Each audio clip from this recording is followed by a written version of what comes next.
살아계신 하나님 말씀은 느헤미야 3장 1절에서 32절까지 말씀입니다. 우리 말씀 봉독은 1절과 20절과 32절 말씀만 봉독하겠습니다. 제가 말씀을 봉독합니다. 1절입니다. 그때의 대제사장 엘리야십이 그의 형제 제사장들과 함께 일어나 양문을 건축하여 성별하고 문짝을 달고 또 성벽을 건축하여 함메아 망대에서부터 하나넬 망대까지 성별하였고, 20절입니다.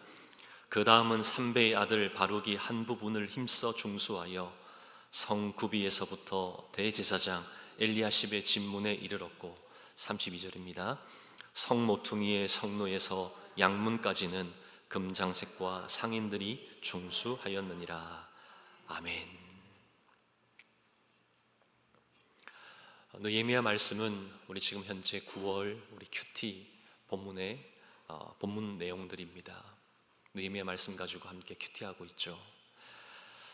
오늘 우리가 함께 봉독한 이 느헤미야 3장의 말씀을 보면 누가 예루살렘의 성벽에 그 문짝을 달았는지, 또 기둥을 세웠는지, 누가 무엇을 했는지, 어떤 일을 했는지 성벽 중수에 대한 그 분명한 말씀으로 우리에게 알려주고 있는 것이죠. 그러다 보니 이런 내용들에 대해서 별 의미가 없고 별 재미가 없다, 그렇게 생각하는 분도 있더라고요. 또 지루하게 뭐가 뭘 했고 누가 했고 이런 나열들을 보니 그냥 별 중요치 않다, 그렇게 생각하는 분도 계시더라고요. 하지만 이 또한 하나님 말씀입니다. 하나님 말씀이기에 어느 것 하나 무의미하게 그냥 기록되지 않았다는 겁니다. 로마서 15장 4절 말씀입니다. 무엇이든지 전에 기록된 바는 우리의 교훈을 위하여 기록된 것이니 우리로 하여금 인내로 또는 성경의 위로로 소망을 가지게 함이니라. 아멘. 전에 기록된 바, 이게 뭐죠? 아직 신약 성경이 기록되기 전이기에 구약 성경을 의미하는 것이죠. 구약 성경이 신약 시대를 살아가고 있는 우리 모두를 위한 교훈으로, 또한 인내와 위로로 우리에게 소망을 가지도록 주신 말씀이라는 겁니다. 그러게 구약의 모든 기록은, 아니 성경의 어떤 말씀 한 말씀 한 말씀이 아무렇게나 의미 없이 그냥 기록하신 것 아니라는 겁니다. 한 말씀 한 말씀이 내게 주시는 말씀이고 우리를 생각하셔서 우리를 위해 주신 살아계신 하나님 말씀인 줄 믿습니다. 정말 믿으십니까? 하나님 말씀이기에 그 말씀을 통해 주시는 교훈을, 은혜를 우리 가슴에 새겨야 하는 것이죠. 그러기에 오늘도 우리에게 주시는 말씀이 나에게 하시는 하나님 음성으로 들어야 할 줄 믿습니다. 하나님 말씀으로 들려지는 축복이 있기를 원합니다. 이제 느헤미야가 예루살렘 사람들과 함께 예루살렘 성벽을 중소해 나가죠. 재건해 나가기 시작합니다. 그런데 이전과 다른 그런 특이점이 하나 있었다는 겁니다. 3장 앞장인 느헤미야 2장을 보시면 18절을 함께 좀 보겠습니다. 느헤미야 2장 18절입니다. 또 그들에게 하나님의 선한 손이 나를 도우신 일과 왕이 내게 이른 말씀을 전하였더니 그들의 말이 일어나 건축하자 하고 모두 힘을 내어 이 선한 일을 하려 하매. 아멘. 우리 그 이전의 이스라엘 백성들, 그 사람들의 모습이 어떠했다는 겁니까? 전에는 수동적이었고 그냥 피해의식 속에 그렇게 지내왔죠. 그러다가 하나님의 선하신 손이 우리를 도왔고 그런 역사가 그 하나님의 사람들을 통해서 일어나고 움직이는 것을 보니 그들이 이제는 어떻게 합니까? 건축하자, 모두 힘을 내서 선한 일을 하자, 이렇게 능동적으로 바뀌었다는 겁니다. 그들에게 주어진 예루살렘 성벽을 재건하는 이 일이 단순한 하나의 그냥 일, 해야 되는 그런 것으로 여기지 않았다는 겁니다. 각자에게는 이것은 하나님이 나에게 주신 일이구나, 하나님께서 맡기신 선한 일, 주의 역사, 하나님의 일로 여겼다는 겁니다. 여러분 놀랍지 않습니까?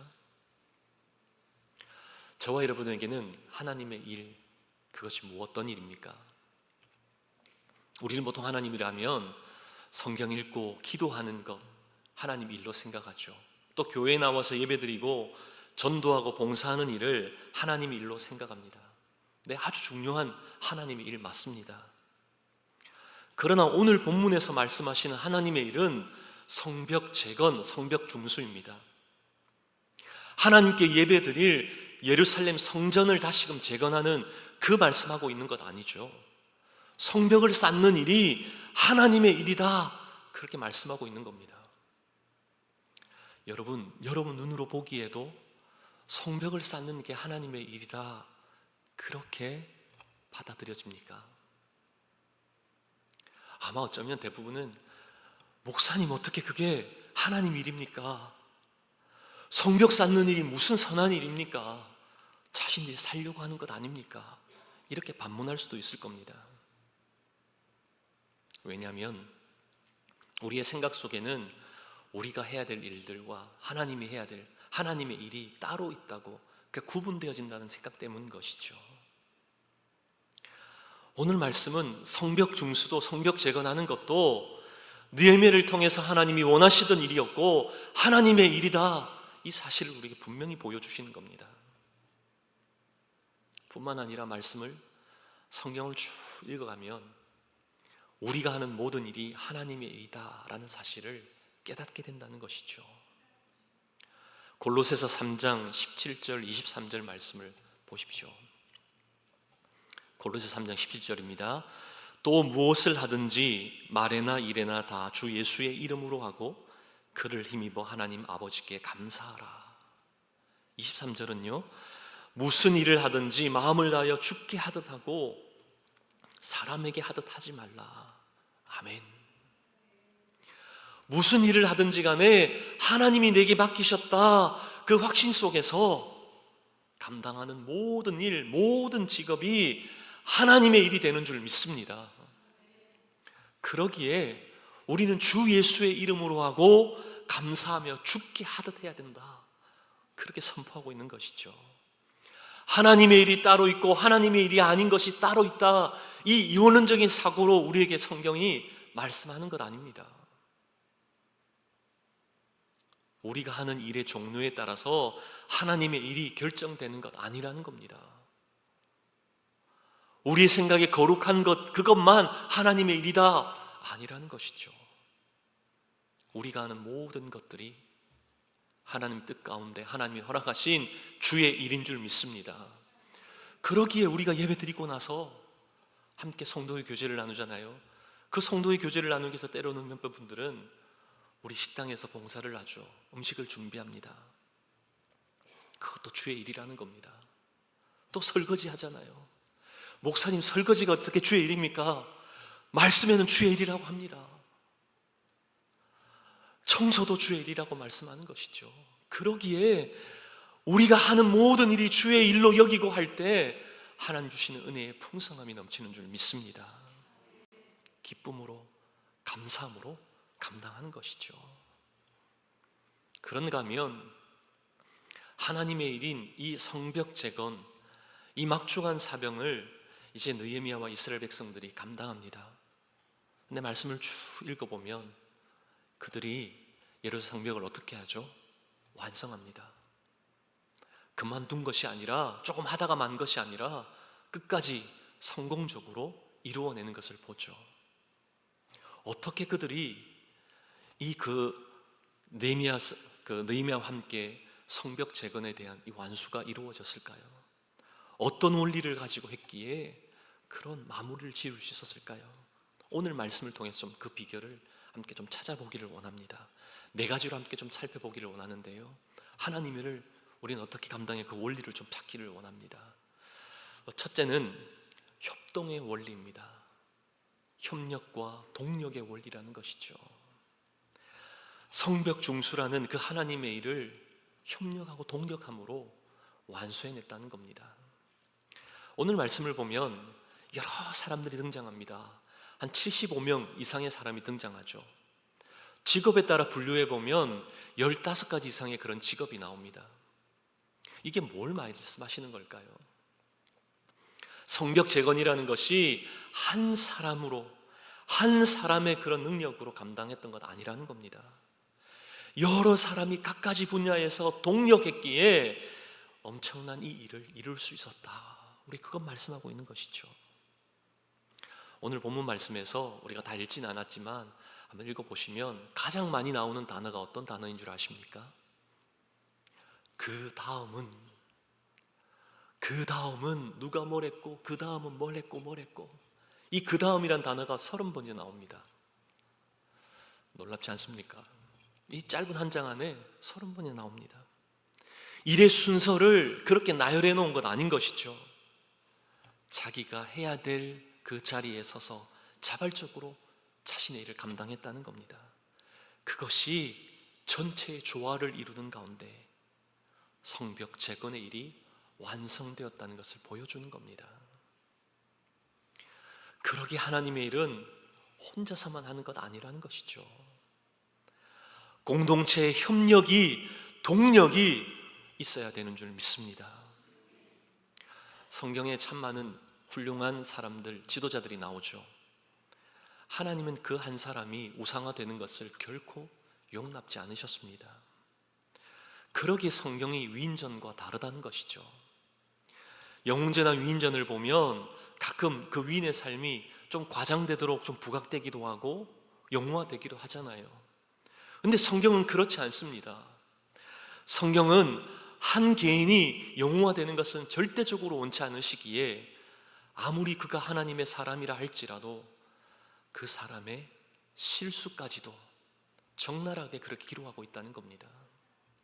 믿음의 조상 아브라함도 그렇고요, 하나님께 인정받았던 다윗도 그렇죠. 그가 범했던 정말 수치스러운 모습까지도, 그 치부까지도 적나라하게 기록하고 있다는 겁니다. 왜요? 우리 하나님은 한 사람이 부각되는 걸 원치 않기 때문입니다. 그렇다고 뛰어난 지도자가 필요 없다, 그건 말씀하시는 건 아닙니다. 하나님의 일을 이끌 지도자는 필요합니다. 그러나 초점이 그 사람에게가 아니라 하나님의 일하심, 하나님의 역사를 보라고 우리에게 말씀하는 것이죠. 단지 그는 하나님의 일을 맡아 그 일을 이끌고 나간 사람으로 하나님 그렇게 사용하셨다는 겁니다.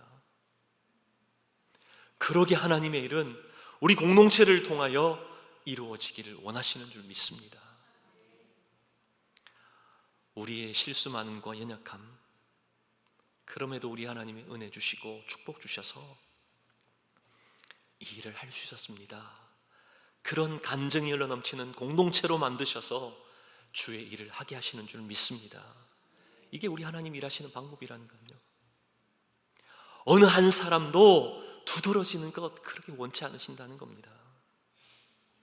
단지 우리 모두가 우리의 지도자 되시는 예수 그리스도, 예수를 중심으로 함께 주의 나라를 위해 하나님의 일에 섬기기를 원한다는 것이죠.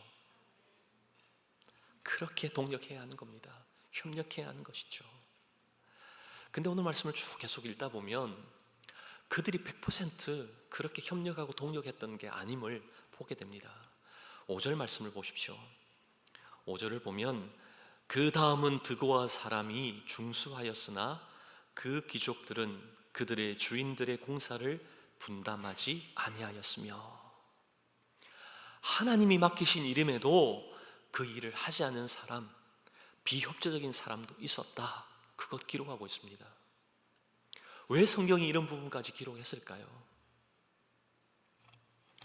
우리도 주의 일을 하는 가운데 이런 사람이 있음에 대해 미리 알려주시는 겁니다. 우리 교회 속에서도 이런 사람이 있을 수 있다, 그거 말씀하고 있는 것이죠. 그렇다고 그 사람 때문에, 비협조적인 사람 때문에 주의 일이 중단되어서는 안 된다, 그 사실 또한 말씀하고 있다는 겁니다. 협조치 않은 사람도 있음에도 불구하고 하나님의 일은 하나님 방법대로 하나님이 세우신 사람들 통해 이루어내는 줄 믿습니다. 어떤 경우에도 흔들리거나 방해받지 말라는 것이죠. 그러게 우리 교회에 주신 그 분명한 사명은 하나님의 일을 끝까지 완수해야 할 줄로 믿습니다. 그러기에 그 일에 이왕 하나님의 일로 쓰임받게 나를 부르셨다면 비협조자로 방관자가 아닌 처음 하나님 앞에 협력하고 동력자로 세워져 주의 일을 완수하는 저와 여러분 되기를 축복합니다. 두 번째 원리는 은사의 원리입니다. 여러 가지 직업이 오늘 보면 나오는데 15가지 이상이라고 말씀드렸죠. 1절에 보면 대제사장이 나옵니다. 또 8절에는요 금장색 대장장이 있죠. 또 향품 장사가 나옵니다. 그리고 11절에 보면 예루살렘 지방을 다스렸던 정치인들이 나오죠. 그리고 31절에 보면 상인들이 또 나옵니다. 이러한 직업들을 열거한 이유가 무엇일까요? 그것은 하나님의 일에 모든 사람들이 다 필요하다는 겁니다. 하나님께서 허락하신 은사를 가진 사람이 적재조서에 쓰임받음이 필요하다는 것이죠. 은사대로의 섬김이 중요함을 오늘 말씀 가운데 기록하고 있습니다. 자신이 가진 직책, 자신이 가지고 있는 달란트로 하나님 일을 섬겨야 한다는 겁니다. 하나님께서는 이 땅 가운데 우리를 보내시고 각자에게 모두 다 한 사람 한 사람에게 은사를, 달란트를, 영적인 은사를 다 주신 줄 믿습니다. 우리는 그것 가지고 적극적으로 주의 일에 섬겨야 하는 겁니다. 고린도전서 12장 말씀을 보면 우리가 그리스도의 몸이요 각 지체라고, 그 지체는 각 부분으로 연결된 그런 지체라고, 그렇게 우리를 교회로, 그 다음에 그리스도의 몸으로 그렇게 우리에게 말씀하고 있습니다. 그런데 고린도전서 12장 이러한 말씀을 하기 전에 그 시작에 보면 은사에 대한 말씀을 하고 있습니다. 그렇게 말씀하시는 이유는 하나님이 주신 각양 은사를 가진 사람들이 그리스도의 몸인 교회를 이룬다, 그것을 연결적으로 말씀하고 있는 것이죠. 우리 몸의 각 부분이 다 소중하고 각기 다 다른 지체로 그렇게 쓰이는 것처럼 은사 또한 하나님이 각 사람에게 주셔서 누구나 다 그 은사대로 하나님께 귀하게 쓰임 받는다, 그 사실을 고린도 12장에서 강조하고 있는 겁니다. 벌써 올해도 몇 월이죠? 9월입니다. 시간 정말 빠르군요. 근데 감사하게도 이해가 가기 전 몇 개월이 남아 있습니까? 3개월이 남아 있습니다. 무려 3개월이나 남아 있습니다. 올해가 가기 전 하나님이 내게 맡기신 중요한 사명이 있는 줄 믿습니다. 그러기에 3개월도 귀한 시간입니다. 받은 은사대로 하나님이 나를 통해 이 한 해 가운데 이루실 분명한 하나님의 일이 있다는 그 확신 속에서 내게 맡기신 그 일을 위해 우리의 은사를 100% 활용할 수 있는 저와 여러분 되기를 축복합니다. 셋째는요, 소명의 원리입니다. 소명의 원리. 우리는 보통 이 일을 할 수 있는가, 이것은 재능의 여부죠. 우리 재능의 영역을 가지고 우리가 해야 될 일을 감당합니다. 이 일을 할 수 있는가, 내게 이 일을 감당할 재능이 있는가, 그것으로 대부분의 일들을 감당하려고 한다는 것이죠. 근데 하나님의 자녀인 우리는 거기에서부터 한 걸음 더 나가셔야 합니다. 재능의 여부만 가지고 하는 것이 아니라 하나님이 이 일을 위해 나를 부르셨는가, 소명 또한 살펴보아야 한다는 것이죠. 재능으로만 섬기면 세상 사람들과 별 다를 것 없습니다. 그러나 하나님이 나를 이 일에 부르셨는가, 이 소명에 대한 것도 점검하면서 섬겨야 하는 겁니다. 보통 소명과 가장 관계된 사람이 누구라고 보통 생각하죠? 네, 목사가 보통 소명과 관계있다고 생각합니다. 그러나 성경은 그렇게 말씀하시지 않아요. 소명은 모든 사람에게 다 적용되는 겁니다. 목사만 소명받은 사람 아닙니다. 저와 여러분도 하나님이 부르신 소명의 사람인 줄 믿습니다. 무슨 일을 하든지 그 가운데 하나님이 나를 이 일을 위해 부르셨는가, 이 소명을 찾는 가운데 그 일을 섬겨야 한다는 겁니다. 자, 오늘 본문 1절 말씀을 보시죠. 1절 말씀을 보시면 그때에 제 대제사장 엘리야십이 그의 형제 제사장들과 함께 일어나 양문을 건축하여 성별하고 문짝을 달고 또 성벽을 건축하여 한매 망대에서부터 하나넬 망대까지 성별하였고, 1절의 말씀에 보면 대제사장과 그 형제 제사장들이 한 일이 무엇이라고 기록하고 있습니까? 양문을 건축하여 성별하고. 이 양문이라는 게 뭐죠? 이 양문이라는 것은 양의 문입니다. 제사장들이 제물을 드리기 위해 하나님 앞에 제단으로 향할 때 꼭 통과해야 되는 그 문이 바로 양문입니다. 그러게 제사를 위해서는 반드시 통과해야 되는 문이 어떤 문이라고요? 양문입니다. 제사와 관계되어 있는 그 일은 누구만 할 수 있죠? 제사장만이 할 수 있습니다. 양의 문을 통과하는 것도 제사와 관계된 일이기에 대제사장, 그 형제들이 이 일에 힘썼다는 겁니다. 하나님이 그 일에 부르셨던 그 분명한 소명을 가지고 그 일에 힘썼다는 것이죠. 제사장이 섬기는 것, 제사장이 하는 것이 타당하다라고 그들이 그 일 가운데 소명을 보았기에 그 일로 섬겼다는 겁니다. 우리도 하나님의 은혜로 하나님 자녀가 되었습니다. 근데 우리 하나님 모두 다 목사가 되도록 소명 주신 건 아닙니다. 각기 다 다양하게 소명대로 부르신 줄 믿습니다. 그러게 우리는 늘 주님 앞에서 어떠한 일을 하기 전에 하나님이 나를 이 일을 위해 부르셨는가, 이 소명을 점검함이 너무나 중요하다는 것이죠. 그냥 내게 이런 재능이 있는가 그것만 생각하면서 여기 한번 섬겨볼까, 아니라는 겁니다. 저분이 참 재미나게 섬기기에 나도 섬기면 참 재미있을 것 같다, 그렇게 섬겨서는 안 된다는 겁니다. 주신 재능도 살펴보아야 하지만 뭐도 살펴보셔야 한다고요? 소명도. 하나님이 나를 이 일에 부르셨는가, 진지하게 기도하며 그 소명을 깨닫는 가운데 주의 일에 섬겨나가는 저와 여러분 되기를 간절히 소망합니다. 만약 소명으로 하나님 나를 그 자리로 부르셨다면 끝까지 충성하셔야 됩니다. 잠시 하다가 중단해서는 안 되는 것이죠. 끝까지 이 소명의 영성으로 말미암아 이들은 하나님의 그 귀한 일, 성벽 재건의 일을 완수했다는 겁니다. 쭉 말씀 읽어보시면 여러분 잘 아시잖아요. 얼마나 방해 세력들이 많습니까? 중단할 위기의 순간들이 너무나 많아요. 그럼에도 불구하고 하나님이 나를 이 소명으로 부르셨기에, 하나님의 부르셨음이 확실하기에 내게 맡겨진 그 일을 끝까지 완수하는 겁니다. 충성하는 것이죠. 부르신 소명의 자리에서 끝까지 충성하는 저와 여러분 되시기를 주님의 이름으로 축복합니다. 마지막은 격려의 원리입니다. 격려의 원리. 느헤미야서를 누가 기록했죠?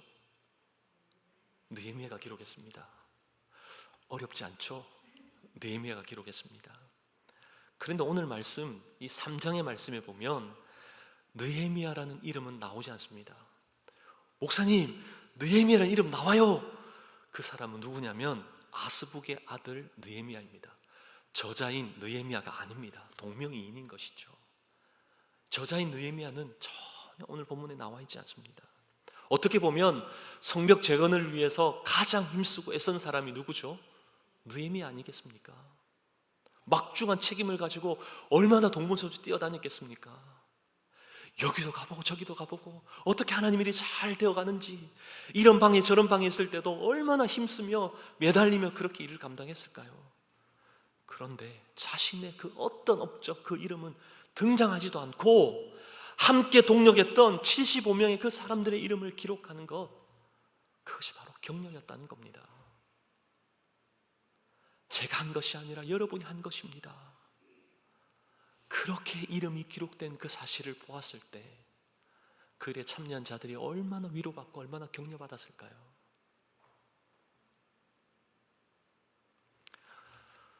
이러한 공동체 되기를 원합니다. 내가 이에 무슨 일을 했어요? 이렇게 손들고 좀 알아봐 주세요 그렇게 자랑하는 공동체가 아니라 저분 때문에 하나님의 일이 이렇게 이루어졌습니다. 그렇게 서로를 격려하고 서로를 위로하는 그런 공동체, 하나님이 허락하신 축복의 공동체인 줄 믿습니다. 우리가 교회 일을 하면서 참 많은 분들이 이런 얘기합니다. 목사님, 교회라면 참 많이 시험 받아요. 참 교회하는 게 너무 힘들어요. 왜냐하면 하나님 일을 했는데 제일 많이 비판받고 실컷 월급도 받지도 않고 열심히 일했음에도 불구하고 파김치가 되도록 그렇게 섬겼는데 결국 돌아오는 것은 손가락질, 실컷 욕을 먹는 그 일 때문에 너무 힘들다고 얘기하시더라고요. 근데 여러분, 오늘 말씀 보십시오. 느헤미야의 이름이 아닌 함께 동역했던 그들의 이름이 기록되어졌다는 그 사실, 무엇을 의미하는 걸까요? 우리 하나님도 우리를 기억하시는 줄 믿습니다. 우리 하나님이 기억하시기에 너는 이 일을 위해 무엇을 했고 너는 무엇을 했고, 사람인 느헤미야도 그렇게 기록하며 아는데 우리 하나님은 그것보다 더 자세하게 기록하시고 기억하시고 우리에게 상급으로 허락하시지 않을까요? 우리 하나님이 기억하신다, 인정해 주신다, 이 사실 하나만으로 위로받고 격려받는 저와 여러분 되기를 원합니다. 그러기에 욕을 먹어도 가는 겁니다. 그 자리를 지키는 거예요. 그런가 하면 오늘 말씀에 보면 그 중에서도 느헤미야가 더 특별하게 생각했던 한 사람이 오늘 있다는 것을 여러분 말씀 쭉 읽어보시면 발견합니다. 20절에 나옵니다. 그 사람이 누구죠? 바룩이라는 사람이죠. 그 표현들 한번 볼까요? 20절입니다. 그 다음은 삽배의 아들 바룩이 한 부분을 힘써 중수하여 성구비에서부터 대제사장 엘리야십의 집문에 이르렀고, 그 어디에도 힘써 중수했다, 이 힘써라는 단어를 사용한 곳은 바로 바룩에 대한 것만 얘기할 때 나와 있습니다. 보통은 그냥 누가 뭘 했고 누가 뭘 했고 뭘 중수했고, 그러니까 그런 기록으로 끝납니다.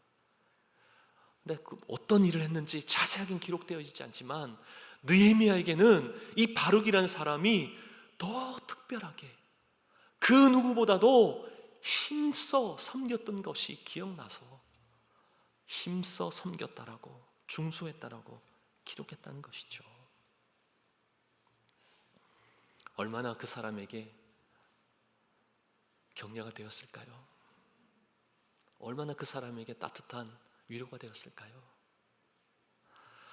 여러분이 주의 일에 있어서 다른 사람보다 특별하게 그렇게 더 섬기셨다면 우리 하나님께서도 하나님의 기록해 놓으셨던 그 기록책에다가 힘써 섬겼다라고, 누구보다도 더 특별하게 섬겼다라고 우리 하나님께서는 기억해 주시는 줄 믿습니다. 그러게 낙심할 필요 없는 것이죠. 그럼에도 우리는 사람인지라 어떤 보상 대가 바라지 않고도 해도 이렇게 격려의 말 한마디가 없을 때 어떻습니까? 좀 씁쓸하잖아요. 침체되잖아요.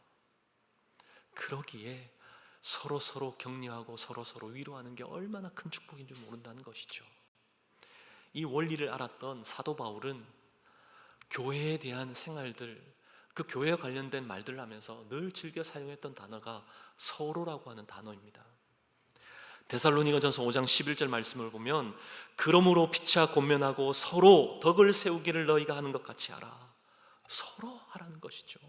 또 히브리서 10장 24절에서도 서로 돌아보아 사랑과 선행을 격려하며 서로 돌아보라는 것이죠. 로마서 14장 15절에도 그러므로 우리가 화평의 일과 서로 덕을 세우는 일을 힘쓰나니, 서로 세워 나가야 한다는 겁니다. 격려해야 한다는 것이죠. 사랑하는 저와 여러분, 우리는 얼마만큼 서로를 격려하고 위로하십니까?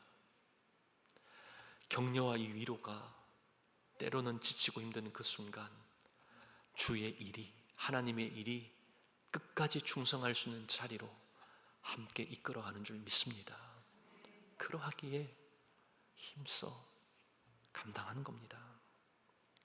그런가 하면 오늘 말씀 가운데 29절 이하의 말씀을 쭉 읽어보시면 이들이 네 가지의 이 원리, 협동, 은사, 소명, 격려의 이 원리로서 예루살렘 성벽을 열심히 쌓는 가운데 그 일의 결론이 어떤 일이었는가 말씀하고 있습니다. 성벽 재건이라고 하는 그 일이 결론은 자기 자신들에게 축복이 된다는 겁니다. 자기 집들의 유익이 되는 그 일이 바로 성벽 재건이다. 그거 말씀하고 있는 것이죠. 각기 자신의 역할, 또 하나님 주신 그 은사대로 자신의 자리에서 그냥 맡겨진 소명에 따라 그 일을 감당했습니다. 좀 찌찌대는 서로 위로하면서 그 일을 감당했어요. 근데 나중에 보니 뭐라고 말씀하시죠? 자기들의 집이 안전케 되어졌고 자기들의 집이 아름답게 단정되었다. 결국 우리에게 돌아온 축복이었다라고 말씀합니다. 이런 그런 말씀을 들으면 좀 떠오르는 구절 있지 않습니까? 마태복음 6장 34절 말씀, 우리가 잘 아는 말씀이죠. 너희는, 우리 같이 한번 말씀 봉독할까요? 그런즉 너희는 먼저 그의 나라와 그의 의를 구하라. 그리하면 이 모든 것을 너희에게 더하시리라. 아멘. 우리 하나님 약속의 말씀이잖아요. 그들이 하나님의 일을 감당했습니다. 근데 결론적으로는요, 하나님이 더하시는 축복을 누렸던 것이죠. 맡기진 일을 했을 뿐인데 결론은 우리 가정이 복을 받고 우리에게 있어서 더 넘는 그런 축복이 되었다. 그 기록인 겁니다. 우리 믿음의 공동체 가운데 이 축복을 받아 누리는 저와 여러분 되기를 소망합니다. 오늘 이 말씀을 우리 마음 가운데 새기면서 스스로에게 이런 질문 한번 던져보시길 바랍니다. 나는 어떤 태도로, 어떤 모습으로 주의 일에 동참하고 있는가? 하나님의 일꾼을 맡은 자인가? 아니면 그냥 구경꾼인가? 방관자인가? 비협조자인가? 한번 스스로에게 질문을 던져보십시오. 더 나아가 우리 교회를 향해서도 한번 질문을 던져보십시오. 우리 공동체 안에도 협력과 동력이 어우러지고 있는가? 주신 은사대로 섬기고 있는가? 하나님 부르신 자리에서 그 소명으로 충성을 다하고 있는가? 하나님 일을 함에 있어서 서로를 돌아보고 격려하고 위로하고 있는가? 이러한 원리가 우리 가운데 차고 넘칠 때 하나님의 일을 이루며 우리 이렇게 고백하게 하실 줄 믿습니다. 하나님, 여기에 작지만 우리의 땀방울이, 우리의 애씀이, 우리의 힘이 고스란하게 녹아 있습니다. 그러나 이 일을 할 수 있도록 우리 하나님이 힘주시고 능력 주셔서 감당한 줄 믿습니다. 하나님의 은혜입니다. 하나님의 축복입니다. 이 고백이 저와 여러분 가운데 흘러넘치기를 원합니다. 이러한 교회를 통해, 이러한 개인을 통해 하나님의 일이 완수되는 줄 믿습니다. 이 한 주간 협동의 원리, 은사의 원리, 소명의 원리, 격려의 원리로 살아내므로 하나님의 일을 하나님 일답게 감당하는 저와 여러분 되시기를 주님의 이름으로 축복합니다.